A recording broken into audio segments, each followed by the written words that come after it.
Lancement ce lundi à Abidjan de la mise en place d'un cadre stratégique de modernisation des administrations par le ministère de la Modernisation. Plusieurs parties prenantes de l'administration ont pris part à cet événement. Et puis célébration de l'excellence dans le domaine de l'EVA. Pour l'année 2019, la société agro-industrielle de la Comoé, à travers son programme Guassou, a distingué 33 coopératives et 133 planteurs d'EVA. Nous y reviendrons. Et voilà pour les titres. Bienvenue, Madame, Monsieur. La mise en place du cadre stratégique de modernisation des entreprises a été officiellement lancée à Abidjan par le ministère de la Modernisation. Née de la volonté du gouvernement, elle vise à mieux coordonner les activités du dit secteur. La cérémonie de lancement a réuni plusieurs parties prenantes de l'administration publique ce lundi 16 septembre 2019 et c'était à la primature au plateau. Le reportage est signé Zénap Dosso et Richard Akeke.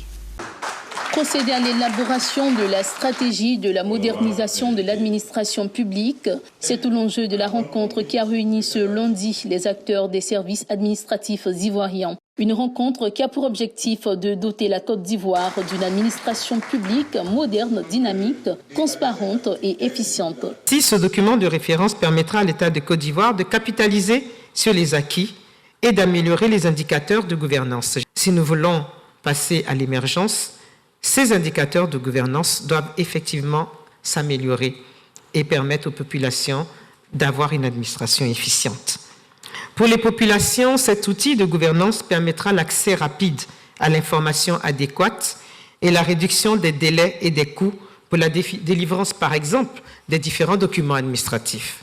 Il s'agira en effet de mettre en avant tous les projets déjà mis en place et établir un document afin de répondre aux préoccupations de tous les acteurs. Ce sont les administrations et institutions ivoiriennes, la société civile et les partenaires au développement.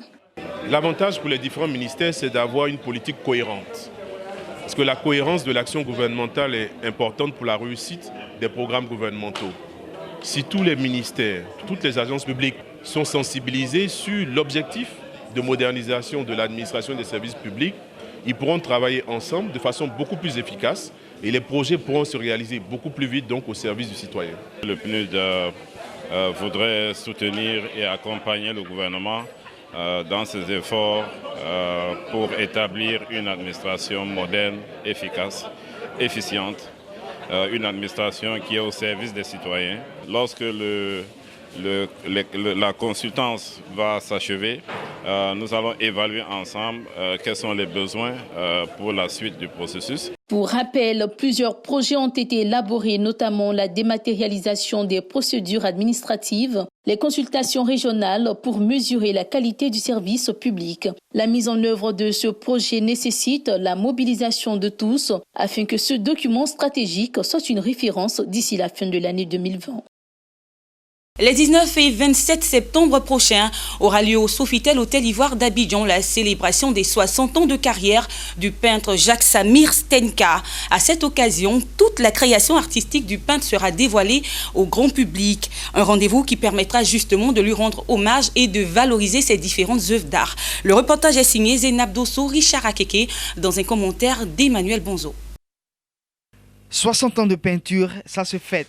La célébration des 60 ans de carrière de l'artiste peintre Jacques Samir Stenka a été officiellement lancée mercredi dernier en présence de la presse. Prévue pour les 19 et 27 septembre prochains, cette célébration sera marquée par une série d'expositions des créations d'œuvres inspirées et réalisées par le plasticien. Initiée par Olivier Pépé, président de la fondation Tous pour les enfants, elle vise à promouvoir les valeurs culturelles africaines et aussi à sensibiliser la jeunesse afin qu'elle puisse s'en inspirer. L'hommage qu'on veut faire à Jacques Samir Stenka, les 19 et les 27 au Sofitel Abidjan Côte d'Ivoire. C'est un peu comme si on retraçait en fait toute la vie de l'artiste. Vous aurez l'étoile de ses débuts, de 1970 à 2019. Donc c'est un peu toute sa vie qu'on va retracer à travers ces toiles. Donc vous aurez 60 toiles pour marquer les 60 ans.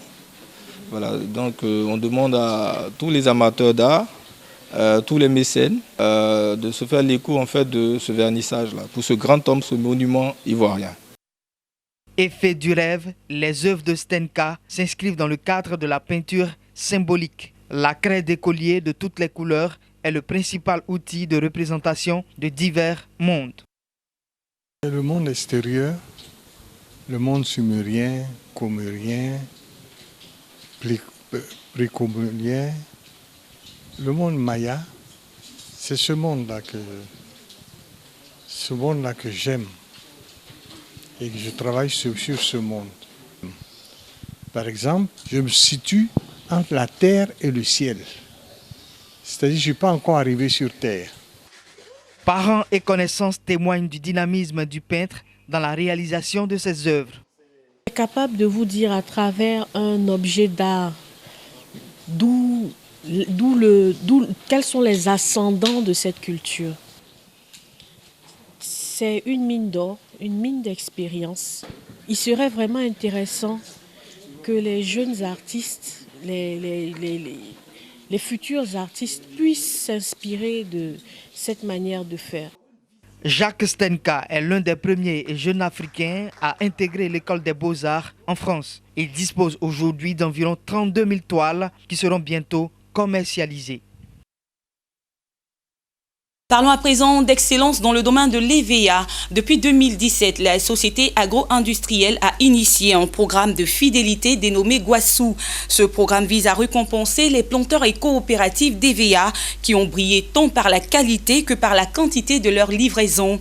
Pour la première édition de l'année 2019, Guassou a distingué 33 coopératives et 138 planteurs. Plus de détails dans ce reportage de notre correspondant Charles Kouakou, commenté par Hervé Blayan. Sur le podium de la première édition de Guassou 2019, des planteurs mais aussi des coopératives. Malgré la crise dans le secteur de l'EVA, ils ont continué de livrer du caoutchouc naturel à la SAIC, Société agro-industrielle de la Comoué. Aujourd'hui, leur labeur est reconnu par l'organe dirigeant de cette entreprise. Les Guassou 2019, première édition, prend en compte les périodes de janvier à juin 2019. Ce sont les 33 coopératives et 138 planteurs qui recevront des kits scolaires permettant ainsi à leurs enfants d'effectuer une rentrée dans les meilleures conditions. Pour cette édition, 33 coopératives et 138 planteurs ont été récompensés. Dans la catégorie coopérative, la meilleure est Scops GPH avec une production de 5183 tonnes. Nous avons reçu ce prix, c'est également grâce à ces planteurs-là qui nous ont fait confiance aujourd'hui. Donc ce prix nous appartient à nous tous. L'excellent travail et l'effort que nos producteurs ne cessent de fournir à chaque campagne, à chaque activité. Et c'est cela qui a abouti à ce qu'aujourd'hui nous soyons consacrés deuxième. Nous avons tout juste gardé les principes d'une célèbre organisation qui intervient dans le cadre de la durabilité, qui est la démocratie, la transparence et la participation. Nous occupons le cadre marin pour ce Guassou, mais c'est simplement dû au fait que nous avons procédé à une certaine restructuration à notre sein, au niveau de notre système, au niveau de notre mécanisme, pour faire face à la crise qui sévit et qui perdure. Chez les planteurs, le trophée Guassou a été décerné à Souleymane Zon de la sous-préfecture d'Aniassoué avec une livraison de 74 tonnes de caoutchouc naturel à la SAIC.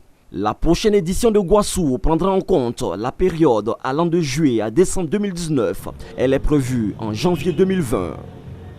En images à présent, le gouvernement sénégalais a signé plusieurs accords de financement avec des partenaires pour mettre en place des projets au niveau local. Ces nouvelles conventions portent sur un montant global de 300 millions de dollars et couvrent les secteurs de l'agriculture, de l'hydraulique et du développement. La première convention porte sur un financement de 50,3 millions de dollars accordé par le Fonds international de développement agricole dans le cadre d'un projet d'appui à l'insertion des jeunes dans le domaine de l'agriculture. La seconde porte sur un financement de 117,5 millions de dollars par l'Agence française de développement sous forme de prêt. Enfin, un accord de plus de 141 millions de dollars a été signé par l'ambassade d'Espagne pour mettre en place un programme de coopération qui sera atteint sur la période 2019-2023. Toujours en images, barrage en République démocratique du Congo. Le gouvernement vient d'amorcer la suppression d'environ 5823 comptes bancaires appartenant à des fonctionnaires fictifs. D'après de nombreuses sources locales, ces comptes auraient été régulièrement alimentés par l'État qui y versait des salaires. Cependant, durant de nombreux mois, aucun mouvement financier n'a été observé, ce qui a alerté le gouvernement. La décision de supprimer ces comptes intervient dans le cadre de la nouvelle stratégie gouvernementale visant à éradiquer la fraude au sein du système de paiement des fonctionnaires et agents de l'État. Et c'est ici que nous refermons ce journal préparé par l'ensemble de la rédaction. Merci de l'avoir suivi et très belle suite de programmes sur Business 24 Africa. Au revoir.